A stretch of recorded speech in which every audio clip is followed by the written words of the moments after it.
Hello viewers, আজকে আমি আপনাদের একটা মজার ভিডিও দেখাবো। চায়নারা কিভাবে জমিনে ধানের চারা রোপণ করে। প্রথমেই তারা ধানের চারাগুলো ছোট ছোট করে তুলে মুঠি বাঁধে। তারপরে অনেকগুলো ধানের মুঠি হয়ে গেলে সেগুলো একসঙ্গে নিয়ে গিয়ে বাঁশের তৈরি কুঠুরিতে জমা করে। সেগুলো বাঁশের তৈরি কুঠুরিতে জমা হয়ে গেলে সেগুলো কাঁধে করে বহন করে তারা ধান রোপণের জমিনে নিয়ে যায় এবং তারা সেগুলো একটা একটা করে বিভিন্ন জায়গায় ছড়িয়ে ছিটিয়ে দেয়।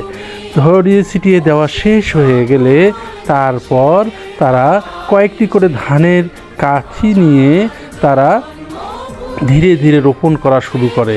এভাবে তারা প্রতিদিন ধানের চারা রোপণ করে এবং ধানের চারা রোপণ শেষ হয়ে গেলে তারপর জমির উপর তারা কয়েকদিন পরে সার রোপণ করে। এভাবে সারিবদ্ধভাবে ধানের চারা রোপণে কত সুন্দর লাগে, আপনারাও পারলে দেখতে থাকুন এবং চীনে ধান রোপণের যে পদ্ধতি সেটা অবশ্যই মনোমুগ্ধকর, যা আমাদের দেশেও করতে পারি।